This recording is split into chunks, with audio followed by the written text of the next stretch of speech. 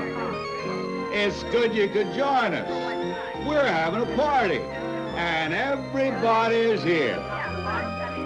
Before I start introducing you around, who are you and what do you do? I mean, are you an insurance salesman or stockbroker, office manager, housewife maybe? Well, that's not very important. You're bound to find someone here you got something in common with. You know, someone you can talk to. And if you don't, well, there's always a little old me. What? How long have I been here?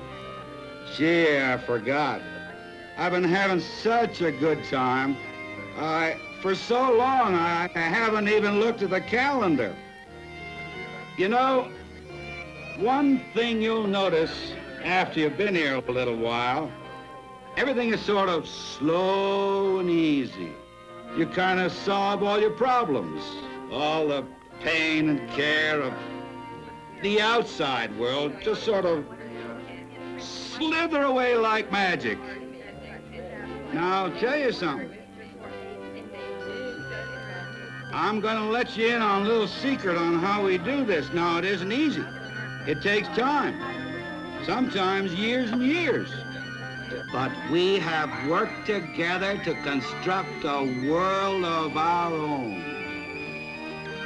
Now, there are some people, wet blankets, spoil sports, who tell us it's an artificial world. Well, so what? It's real enough for us, isn't it? Am I wrong? Right. But you know, I'm talking too much. May I procure for you a little picayune diminutive libation cup? What do you have?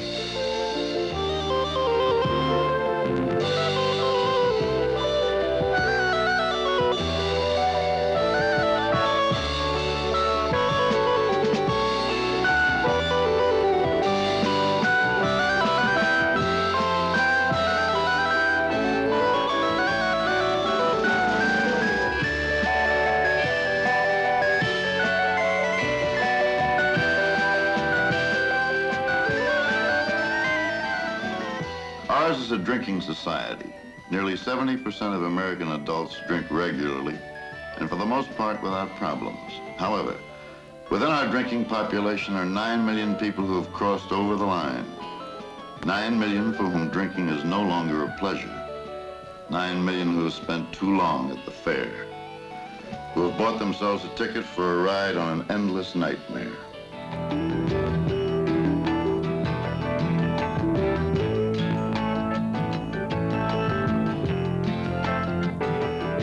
Socrates commented that wine moistens the soul, lulls our griefs to sleep, and wakens kindly feelings. Today, nearly 100 million Americans regularly confirm the accuracy of his observations.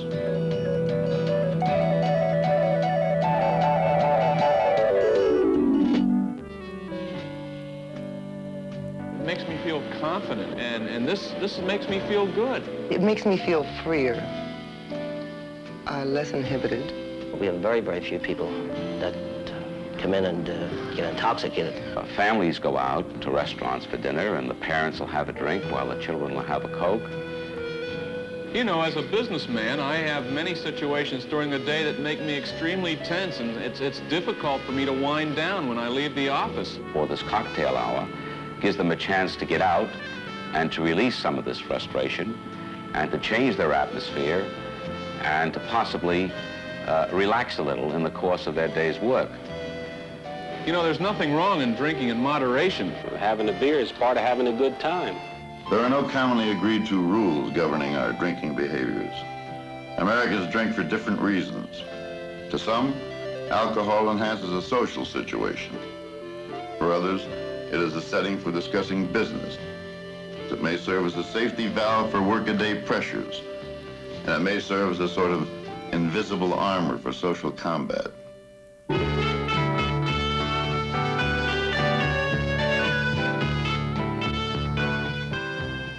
This is no man's land. It is here that the drinker is left to choose for himself when to drink, how much to drink, and in which company to drink. And statistically, this is dangerous territory. The chances are 1 in 10 that the drinker will develop an alcohol problem, one that will hurt him, his family, or society in general. Every tavern and neighborhood bar offers a drinking situation with its own unique set of rules.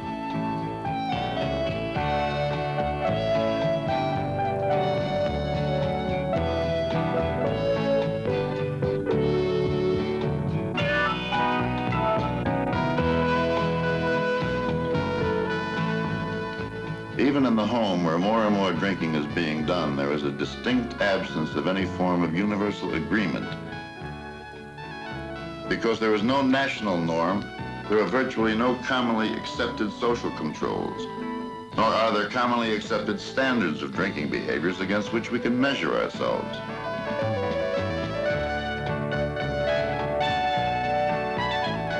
He may feel that it sets a bad example to drink at his own dinner table at home, but thinks nothing of tossing down 3 or 4 stiff ones at a business luncheon.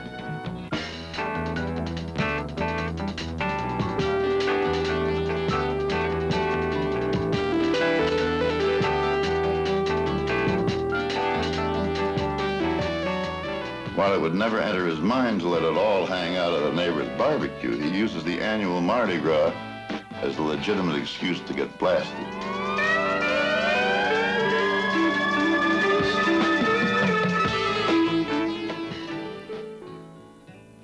When the American drinker approaches the watering hole and grabs the glass, he's doing far more than quenching a thirst.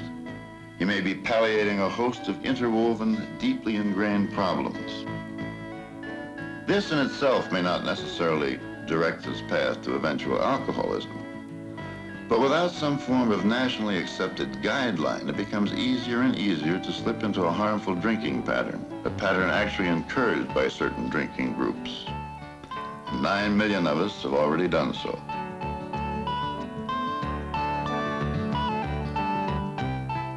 Instead of drinking for companionship, for relaxation, to enhance a social or recreational activity, we begin to drink alone.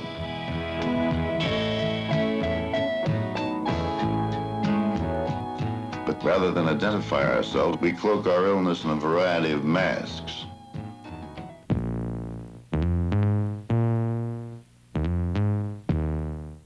We seek to preserve the image, the mantle of respectability, our adherence to the Protestant ethic. And for the American middle class, it is not too difficult to demonstrate, even on a daily basis, that we are still in control. And we always have one indispensable smokescreen working for us. A classic alcoholic, the soup kitchen, Skid Row derelict. After all, we don't look like him. We're well-dressed, clean-shaven, and knocking down an impressive salary. The only problem with this rationale is that the Skid Row derelict comprises a very small 3 to 5% of the alcoholic population. He is the tip of the iceberg. The other 95% of the iceberg is made up of people pretty much like ourselves, people who spend an undue amount of energy convincing everyone around them that they don't have a drinking problem. And as we find ourselves carrying out our theatrical deception, we often find that we're protected in a variety of ways by our spouses, our peers, our fellow workers, all the significant others in our lives. After all, it is difficult to confront an alcoholic person. It's much easier to go along with the deception.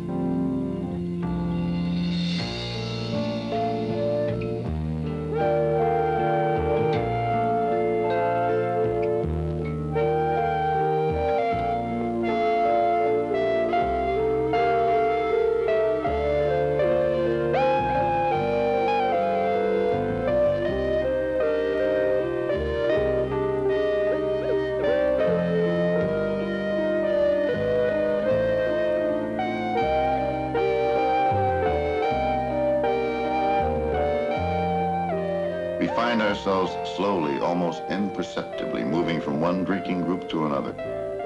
We're always in search of the companions who will tolerate our ever-increasing excesses.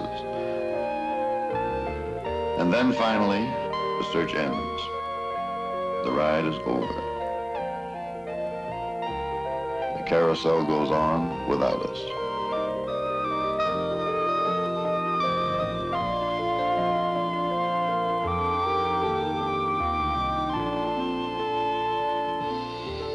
The real tragedy in the drinker's life is that little is done for him until he has finally lost all self-control. By the time he is admitted to some form of therapy, much damage has already taken place. Damage to himself and to those around him. We've discovered a great many therapeutic techniques ranging from psychodramas to family sensitivity sessions. But we don't know yet what works for what kind of people. And this should not be surprising, for we have only recently accepted alcoholism as an illness. And we're still in the process of learning how to treat the casualties. While alcohol education is required by law, it is usually viewed as an opportunity for a temperance lecture.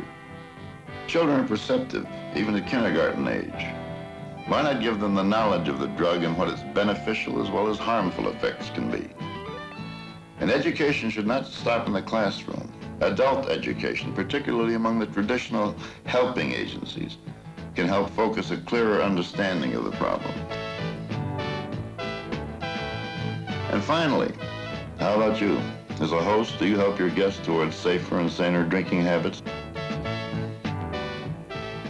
Do you serve drinks, or do you forcibly push them?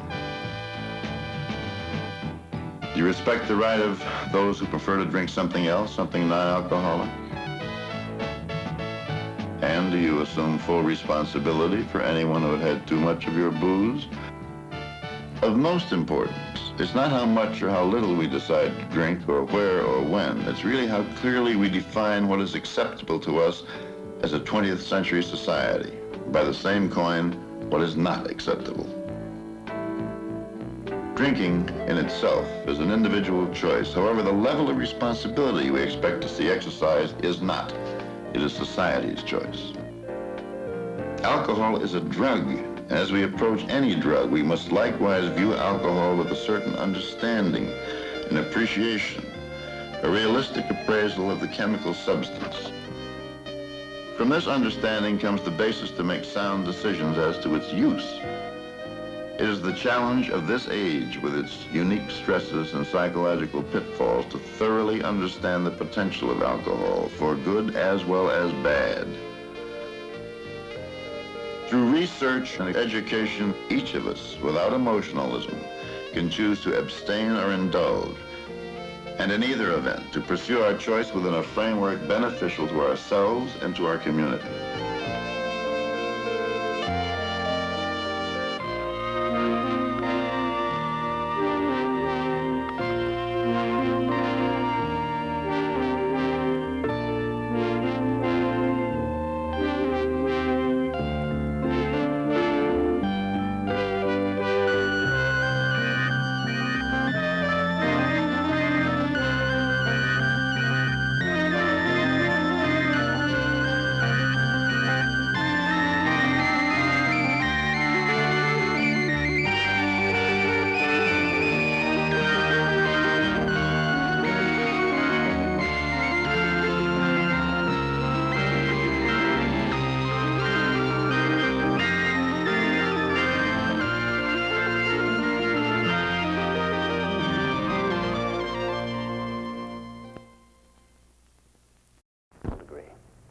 I'm a psychologist. You know, the kind of guy that observes all the silly things you do and then tries to explain why you do them. Well, I've been watching you for a whole year now. And you know what I've discovered? Each of you likes to play games. Well, I like to play games too. In fact, this work of art is really a game board. Possibly the biggest one in the whole world. I'll tell you what, why don't we take turns playing our games? I'll play my game with this board, and you play your game in real life. Okay? You ready? My turn first. Here goes.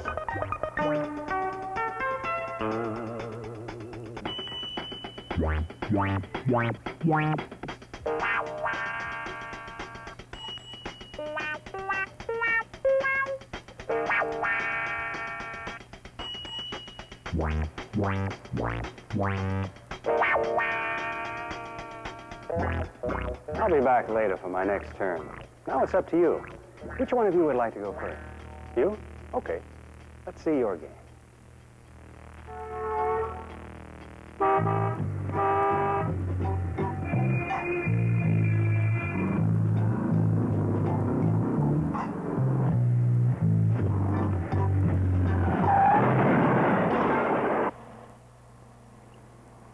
Watch, they'll say it happened because I was drinking.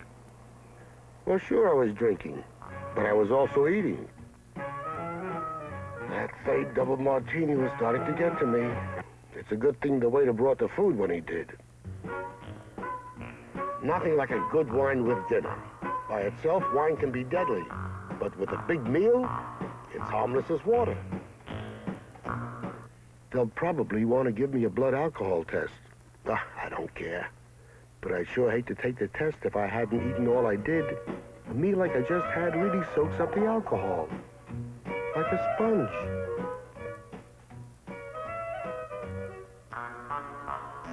Yep, that's what I always say. When you drink a lot, eat a lot, and you're okay. It's a good thing I ordered the French pastry to offset the effects of those 2 after-dinner drinks.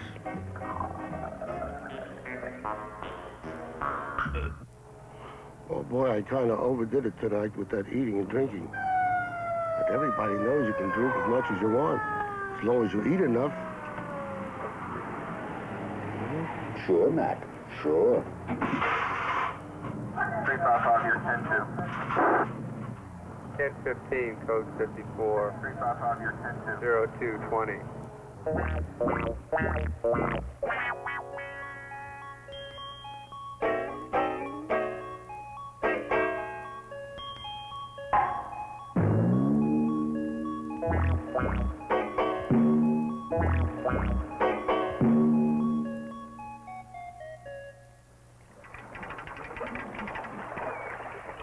Hey, you better lay off that stuff.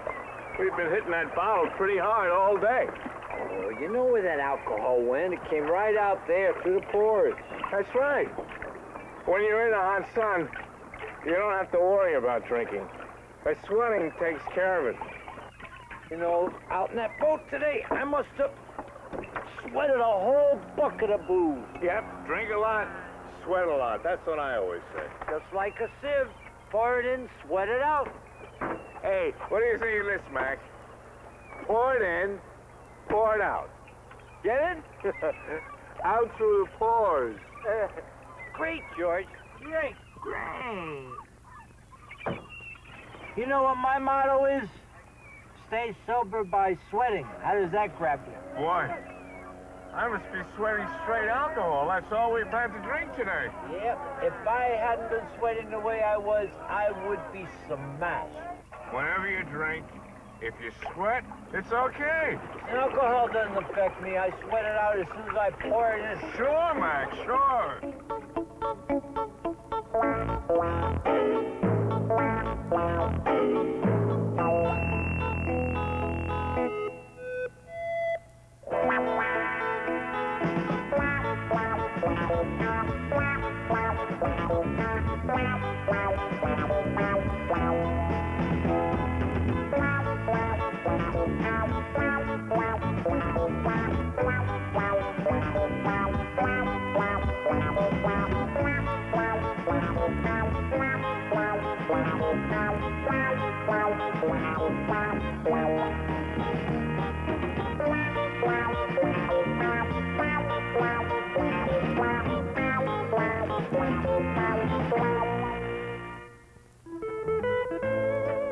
Double scotch on the rocks for me. Here, you better have one of those weak lady drinks. You know the specialty of the house. You think I should? Oh, they're mild. Now that's a real man's drink. Another one of those pineapple juice specials. Scotch double for me, and one of the lady drinks for the little woman. If the gardenia can take it, guess you can too.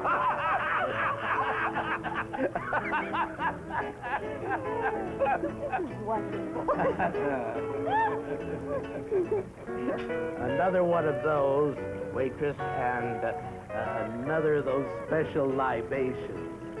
First we get women's liberation, now it's ladies' libation. Here's to you, sweetie. Alcohol for me, but sweet for the sweet. Another double scotch, another one of those Shirley Temples, huh? The flower float goes there. The lady doesn't much care for alcohol, just floral arrangements.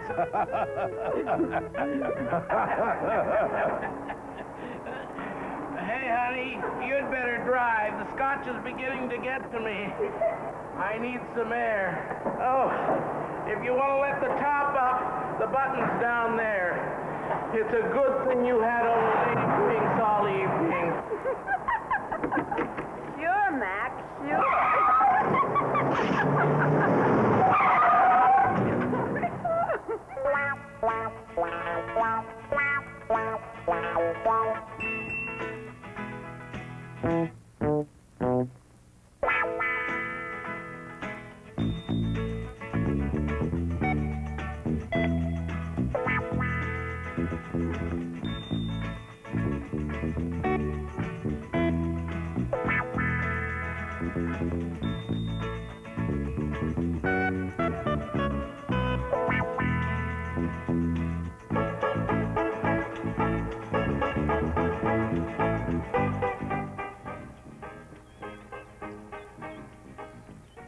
Now, dear, that's quite enough. Remember, you have to drive down to the drugstore soon.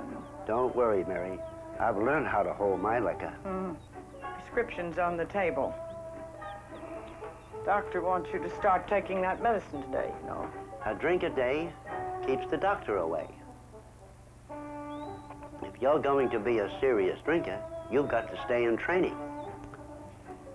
The drivers you gotta watch out for are those who had a nip, but aren't used to it. An old pro can drink those rum rookies under the table any old day.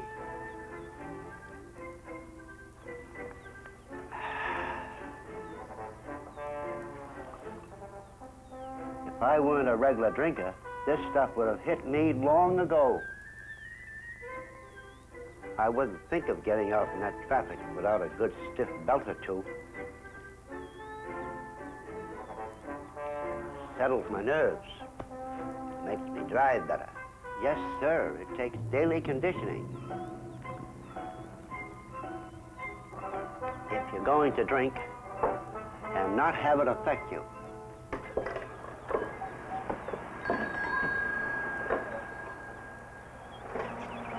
When you've had as much elbow-bending experience as I've had, you're immune to alcohol. Sure, Mac, sure.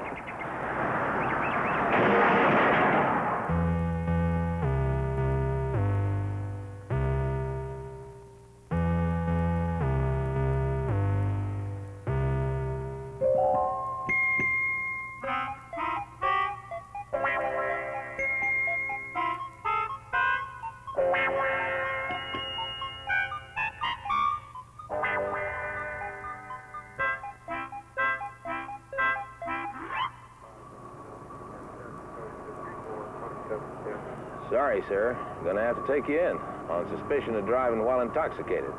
Intoxicated? Well, I've had a few drinks out, sir, but I'm not intoxicated. I know my limit. Listen, officer, I wouldn't think of going over my limit when I'm about to drive. Oh, really, officer? I mean, I'm just like a thermostat. When I reach my limit, I stop drinking just like that. I must warn you that anything you say may be used against you. But officer, you don't seem to understand. I know my limit. When I reach my limit, officer, I stop. Just like that. Sure, fella. Officer, when I left the bar tonight, I wasn't drunk. Well, look, maybe my buddy was, but I wasn't. Dozens of times I had that much to drink, and I've driven safely. I know my limit. I'm very careful, officer. I know how much alcohol I can take before it starts to affect me. I always stop drinking before I reach my limit. Yeah, sure, I understand. But officer, don't you see, once you know your limit, you can drink up to that any time. Here comes the tow truck. Huh? Officer, I'm not intoxicated. Look, I'll get out of the car and show you. Hey, no, wait! I know my limit.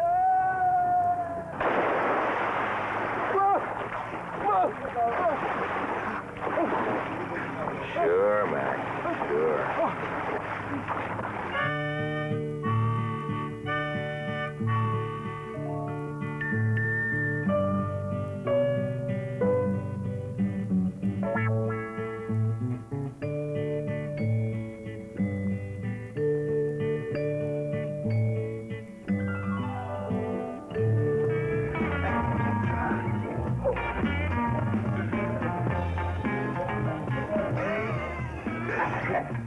You know, for a little guy, you've had a heck of a lot to drink. What's size got to do with it? I haven't had any more to drink than you have. Give me these keys and let me drive you home. Give my keys, man. Hey, come on, you better listen to the big fella, little man. You done had enough. Oh, yeah? Why is it you big dudes think you can drink more than us little guys? I may be small, but I've got a whole lot of capacity. Sure. I'm a big boozer. I can go drink to drink with anyone. Barmaid!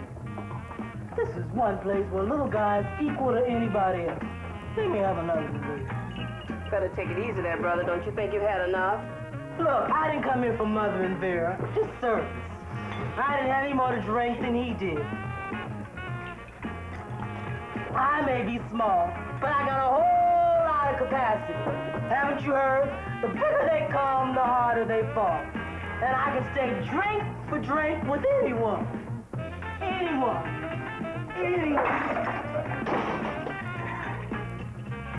Sure, Mac, sure.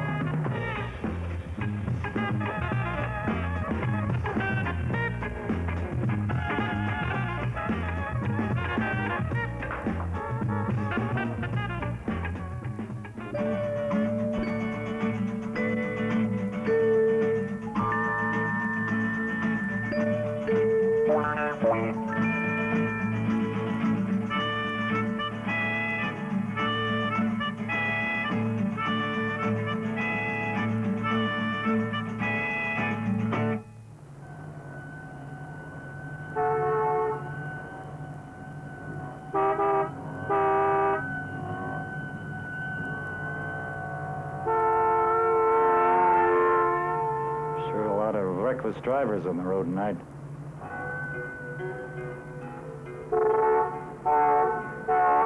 Watch it, fella. What are you trying to do, get me killed? Oh, that guy must be drunk to drive like that. Trouble with some people is they don't have enough sense to wait after drinking before starting to drive. That's one thing I do religiously, wait. At least a half hour after the last drink. Now, you take tonight. I wouldn't think of driving right now if I hadn't waited a good long time before climbing into the car. Almost 45 minutes.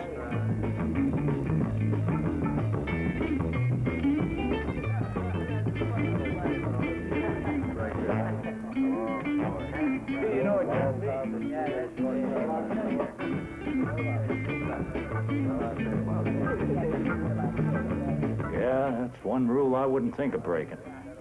After a night of drinking, wait before driving. I wish some of these drunks out on the road would have waited just as I did. That so-and-so must have just hopped off a bar stool.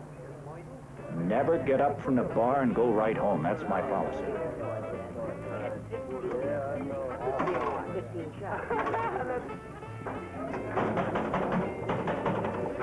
Wait until the alcohol has had a chance to wear off.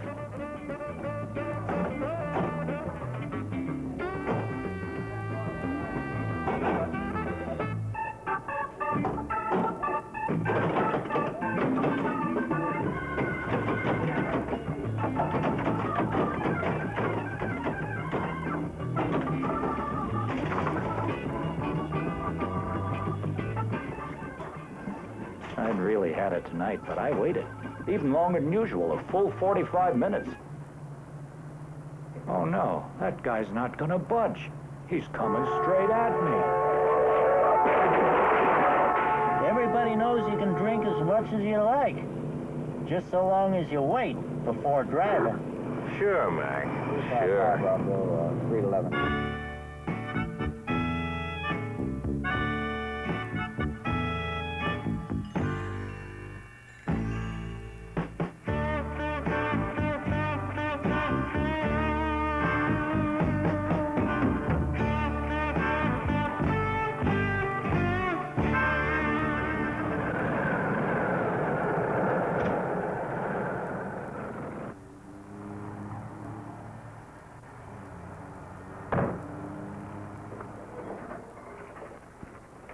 Hey, what are you trying to do? Knock down the joint?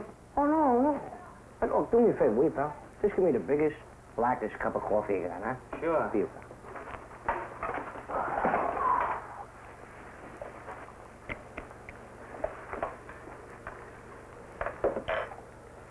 You had a little bit too much firewater, huh, buddy? Oh, no. See, I wouldn't think of driving home unless first I had a little coffee, just to take the edge off the alcohol. Yeah, sure. Know what I mean? Uh-huh. It's like I always say. See, you could drink a lot of hooch. You have a little coffee and you're home. Well, hail of coffee, boys, is drink a man's best friend. Say, fella, let me call you a cab, huh? No, wait a minute, wait, I'm all right. There's nothing wrong with me that a little cup of coffee isn't gonna help, you know? I wonder whatever happened to Bill. Bill, that's my friend, you know, Bill. Me and him, we was drinking. He had as much to drink as I did, you know? But old Bill, he hasn't got too much sense. He just stopped to have coffee before driving, you know? Yeah, when you want to sober up in a hurry. Because something could do the job better than good old black coffee, you know what I mean? How about another cup of coffee, buddy? Sure. Oh, That's all right. I'm sorry. You know. That's why I always say, boy, when you're going to make a one for the road, might as well make a good old coffee. Sort of, gets rid of the old cobwebs.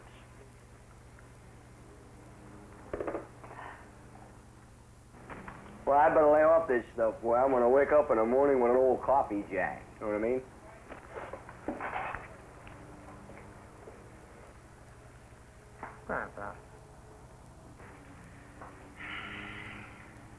Yeah, that'll do. Thanks a lot, pal. You're a buddy. You're a pal. Thanks a lot. Say, you sure you don't want me to call you a cab, fella? Oh, no. I'm perfect. I'm fine. There's no sweat. Your coffee was the best. Thanks a lot.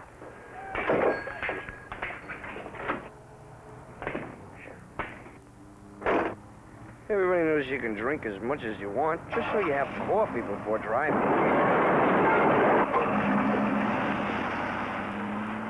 Sure, Mac. Sure.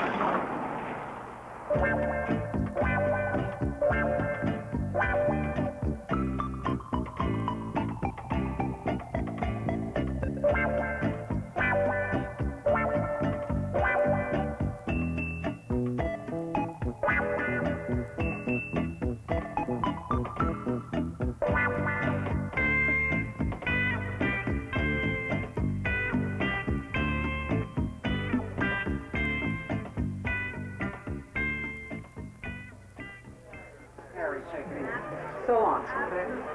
You better watch your driving, Harry. That punch has quite a wallop. Joe, you know that this punch couldn't punch its way out of a paper sack.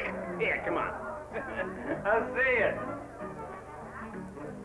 The punch, drunken punch. Did you notice how many glasses of punch Harry had? Come to think of it, he did seem to hover around the punch bowl all evening. Hover? Oh. Excuse me a minute. Joe, it's just great fruit drink, but Joe, on the next batch, though, do you mind diluting it with a little liquor? There you go, pal. Ah, drink up. Terrific, terrific. Poor old Harry. Always said he could never stand punch. He sure lapped it up tonight. Martha! Tell me, Martha, what does Joe do when he mixes the stuff? Does he just wave an empty liquor bottle across the top? Oh. For goodness sake, come on, let me have some, will you? Come on, let me have a nice shot. Come on, another one. Wow, that's it, terrific. I try to warn them that this is a potent mixture. So, would you give me a little bit more tutti frutti? What do you got against the liquor industry anyway? Are you trying to run a fruit farm on the side? Hello? Joe, you know that sharp curve at the end of your street? Sure, Harry, yeah. Well, that crazy car of ours decided to go straight ahead. Could you put us up for the night? I'll be right down to get you. Well, there's one thing you can say about that punch. You can drink a dozen glasses and it won't even affect you. Sure, Max, sure.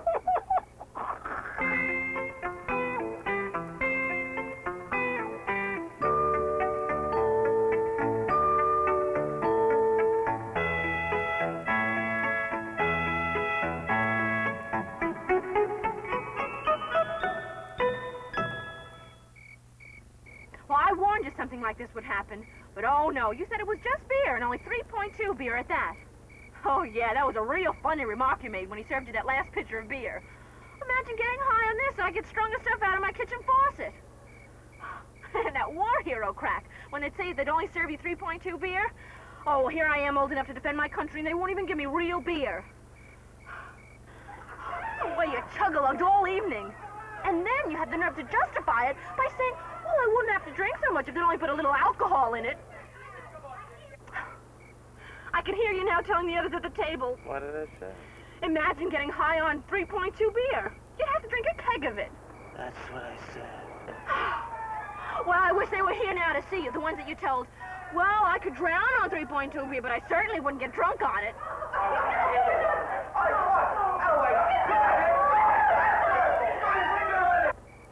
Well, this is positively the last time. It's only beer, huh? And only 3.2 beer at that. Everybody knows that 3.2 beer is nothing more than soda pop. Sure, Max, sure.